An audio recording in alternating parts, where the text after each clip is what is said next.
বেলাল এটা কেমন জুলুম, কতদিন হলো তোমার কণ্ঠের আজান শুনি না। বেলাল রে তোর কি মন চায় না আমি নবীর জিয়ারতে আসতে? বেলাল আয় আমি নবীর জিয়ারতে আয় রে বেলাল আয়, কতদিন হলো তোমার কণ্ঠের আজান শুনি না। স্বপ্ন যখন নবীজি দেখাইছে, এ মুসলমান, হযরত বেলাল সুদূর সিরিয়ার দামেস্ক থেকে পাগলের মতো দৌড়াইলেন, পাগলের মতো ছুটে আসলেন। যখন মদিনাতে আসলেন তখন তাহাজ্জুদের সময় চলতেছিল। তাহাজ্জুদের সময় চলার সময় হযরত বেলাল রাদিয়াল্লাহু আনহু কাঠের জালি দিয়ে তখন রওজা শরীফ ঘিরে রাখা ছিল, ওই জালির পাশে বসে বসে জালির সঙ্গে মাথা ঠেকাইয়া নবীর পাগল বসে বসে গুনগুন গুনগুন করে কাঁদে আর বলে, হুজুর আপনি আসতে বলেছিলেন, গোলাম এসে হাজির হয়েছে। নবী গো আজান দিতে বলেছেন, আমি আজান দিলে আপনি আগে নামাজে আসতেন, এখন আজান দিলে কি নবী আপনি নামাজে আসবেন? হুজুর এখন আজান দিলে কি আপনি নবী নামাজে আসবেন? নতুন মুয়াজ্জিন আসছে আজান দেওয়ার জন্য, এসে দেখে নবীর মুয়াজ্জিন বেলাল কাঁদে। ডাক দেখে মদিনাবাসী শুনছো, নবীর মুয়াজ্জিন ফিরে এসেছে, বেলাল আসছে, বেলাল ফিরে আসছে। এই কথা শোনার পরে সব সাহাবী ঘর থেকে বের হয়ে দৌড়ায় এসে দেখে বেলাল কাঁদে। সাহাবীরা বলে, বেলাল আজান দাও, কতদিন হলো তোমার কণ্ঠের আজান শুনি না। বেলাল আজান দাও, কতদিন হলো আজান শুনি না রে বেলাল। বেলাল বলে, সাহাবীরা রে আমি আজান দিলে কি নবী নামাজ আসবে বলো? সালমান ফারসি রাদিয়াল্লাহু আনহু ডাক দেখে, সাহাবীরা আমাদের কথায় বেলাল আজান দিবে না, তোমরা যাও দেখো হাসান আর হুসাইন দুইজন ঘরের মধ্যে আছেন, ইমাম হাসান হুসাইন রাদিয়াল্লাহু আনহুমারা যদি বলে তাহলে বেলাল অবশ্যই আজান দিবে।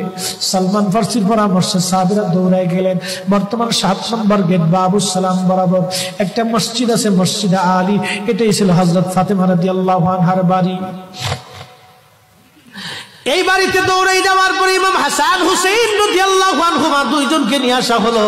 দুইজনকে নিয়ে আসার পরে হযরত ইমাম হাসানকে দেখতে আমার নবীর মতো দেখা যাইতো, চেহারাটা রাসূল করিমের চেহারার মতো ছিল। নাতি দৌহিত্র নানার চেহারা পেয়েছিলেন, ইমাম হুসাইন ও নানার সুরত পেয়েছিলেন, দুই ভাই নানার সুরত পেয়েছিলেন। হযরত বেলাল রওজা শরীফ থেকে উঠে হযরতে হাসানের বুকের মধ্যে মাথা ঠেকায় কাঁদতেছে, ইমাম হুসাইনের বুকের মধ্যে মাথা ঠেকায় কাঁদে। হযরত ইমাম হাসান ডাক দেখে, নানার মুয়াজ্জিন কতদিন হলো তোমার কণ্ঠে আযান শুনি না, যেই কণ্ঠ দিয়ে নানার আযান শুনাইতা, যাও গো ওই কণ্ঠ দিয়ে আমাদেরকেও আযান শোনায়া যাও। যখন হযরত বেলাল ইমাম হাসান এই কথা বললেন, হযরত বেলাল দৌড়ায় গেলেন।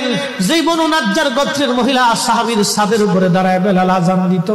আবু দাউদের 519 নম্বর হাদিসের মধ্যে আসছে, প্রত্যেক ফজরের নামাজের শুভেচ্ছা আদিকের আগে বেলাল দাঁড়াইতেন, দাঁড়ায় আযানের আগে বলতেন, আল্লাহুম্মা ইন্নী আহমাদুকা ওয়া নাস্তাঈনুকা আলা কুরাইশিন ইউকিমুদ্দীনাক। প্রত্যেক ফজরের আযানের আগে এই দোয়াটা পড়ে বেলাল আযান শুরু করতেন। হযরত বেলাল রাদিয়াল্লাহু আনহু আজকে তাহাজ্জুদের আযান দিতে গেছে।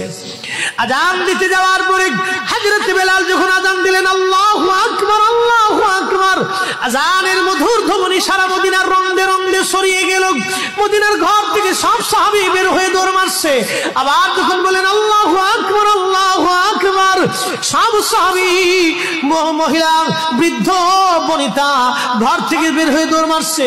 যখন বলল আশহাদু আল্লা ইলাহা ইল্লাল্লাহ, মদিনার ঘর থেকে সব মহিলারা ঘর থেকে বের হয়ে দৌড় মারছে রে, আর কান্না করে নবী বুঝি ফিরে আসছে রে।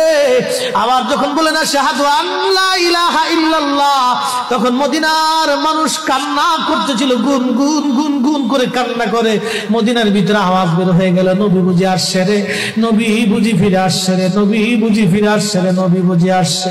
হযরত বেলাল যখন বলেন আশহাদু আন্না মুহাম্মাদুর রাসূলুল্লাহ, মদিনার মাটিগুলি থরথর থরথর করে কেঁপে উঠছে রে। মদিনার মানুষের কান্না বেড়ে গেল। হযরত বেলাল অজ্ঞান হয়ে জমিনের মধ্যে পড়ে গেলেন, তিনি বেহুশ, নবীনা আশিক বেহুশ হয়ে গেলেন।